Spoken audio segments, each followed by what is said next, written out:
vegetarian ka. Salamat po. Pampinay po. Upcycle po siya, upcycle. Opo, mga kliyente niya. Meron din po dito, pero marami po siyang client internationally.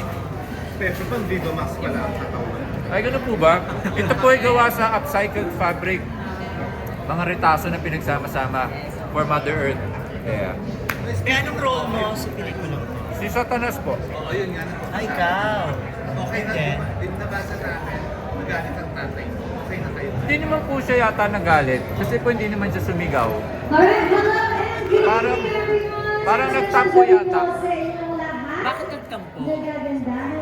Kasi meron po kami pagkakaparehas sa meron po kami parehas sa paniniwala, meron din po pagkakaiba. Kaya minsan, we just agree to disagree with respect. This is regarding sa role mo dito. Apa. Yayayain ko po, pero hindi ko po sigurado kung manonood siya. Hindi ko niyaya siya. Hindi po. Sanay ko yung showing siya. Apo. Sana. Pero ba't nakakaloka no dahil doon sa pelikulang Marian at saka Ding Dong Diyos, si God ka tapos ngayon naman, evil ka naman, satanas ka naman. Tama. Basta hirapan, Pep. Wala, hindi po ako nahirapan sa parehas. Dahil, Kasi magaling po akong aktor eh. pero hindi ba ang hirap i-portray ng satanas? Hmm? Ang hirap i-portray ng satanas. Alright. Ayan, nagbabalik. Bakit po? Take two. Ayan. May lapit ka ng Isama konti. natin ang buong pamilya, barkada. Siyempre, Pero pwede mukhang naman mahirap ang i-portray. life Paano mo pinortray? Sa karanasan ko, hindi naman po. Kasi iba-iba po kasi yung interpretasyon ng mga pelikula at mga direktor sa Satanas. May mga pinoportray na Satanas na nakakatakot, may Satanas na pinoportray na pilyo, may Satanas na pinoportray na mapang-akit, may Satanas na pinoportray na si Raulo. Doon po yata ako sa si Raulo. Apo. Pero hindi yung Ano po? Pero hindi masama. Okay, meron tayong matututunan after Ang hirap na sagutin ang tanong nyo kasi iba-iba po ang definition ng iba't ibang tao ng masama eh. Maaari yung masama sa isang Kristiyano, hindi masama para sa isang Muslim. Maaari yung masama para sa isang may Down syndrome, hindi masama para sa may second childhood. Alam niyo po yun? So, ang hirap Pero yun. yung character mo dito, ano ka ba masama mo? Devil's advocate pa parang Ako po si Satanas mismo. Yun po yung role ko. masama Ha? Masama talaga. Yung role? Malibog. Malibog po siya. Salamat po.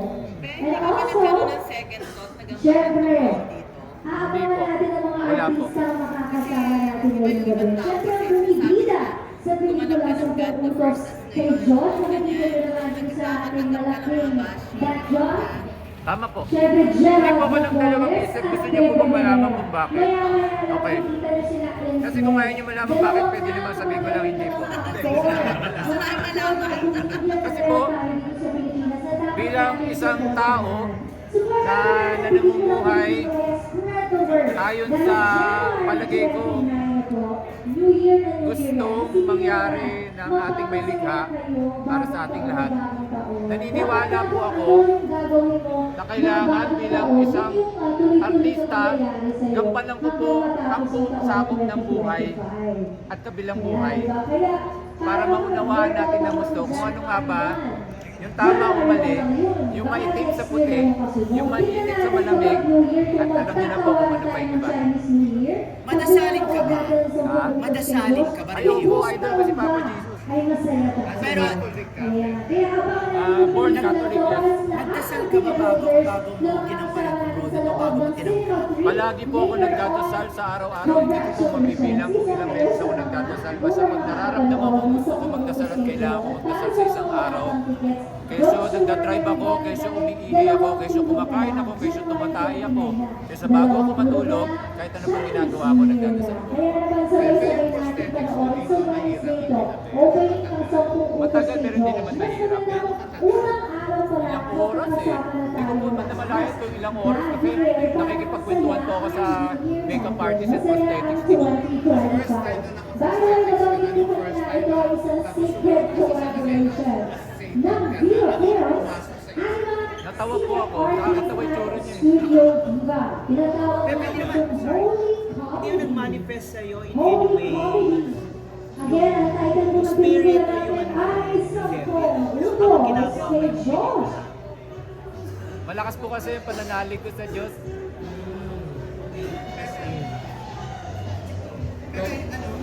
Alright, at ngayon, syempre ako excited na makita ang mga stars natin.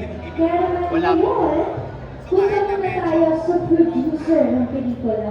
So please, Basta para sa akin, ang pinapahiwatig po namin ay katotohanan. Wala pong limitasyon para sa akin. May mga ilang bagay lang na hindi po ako komportable kasi palagay ko mas magaling na magagampanan ng kapwa ko. Doon ko yun sasabihin na gusto kong gawin yan pero mas mabibigyan ng mustisya ni Gerald Napoles and he would love to do it. Pero hindi ka gagawin. May Arendano!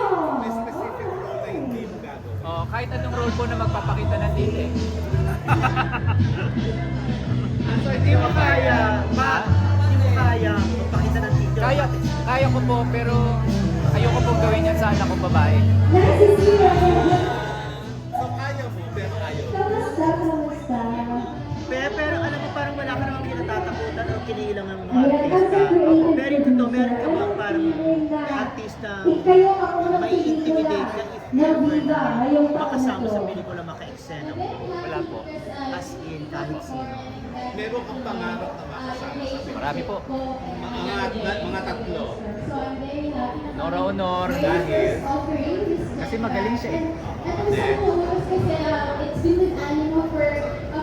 Dolphy kaso wala na po siya eh. So ilang taon yung the making? Vilma Santos. Kasi parang magkasing galing sila.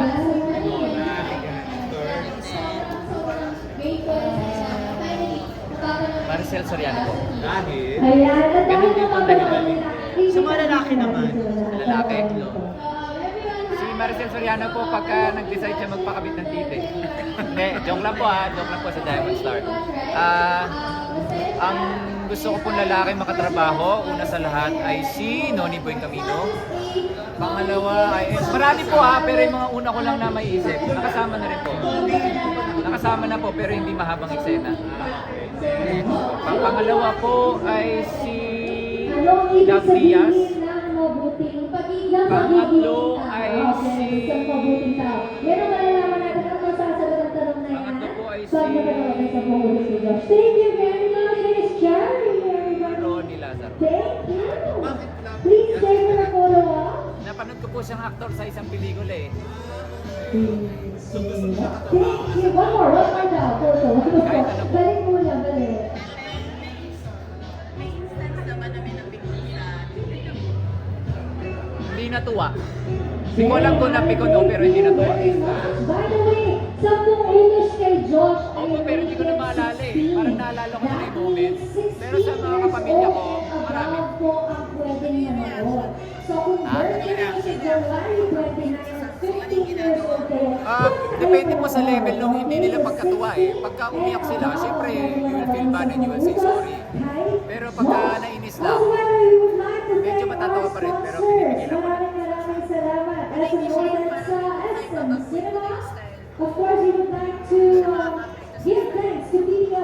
Minamodify lang, para hindi naman nakakasakit ang kapwa. Kasi pag nakasakit ka ng kapwa, which sometimes is inevitable, doesn't matter who's right eh. You just say sorry because he or she is in pain.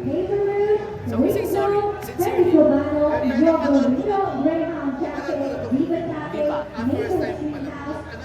Thank you so much. Again, rated R64.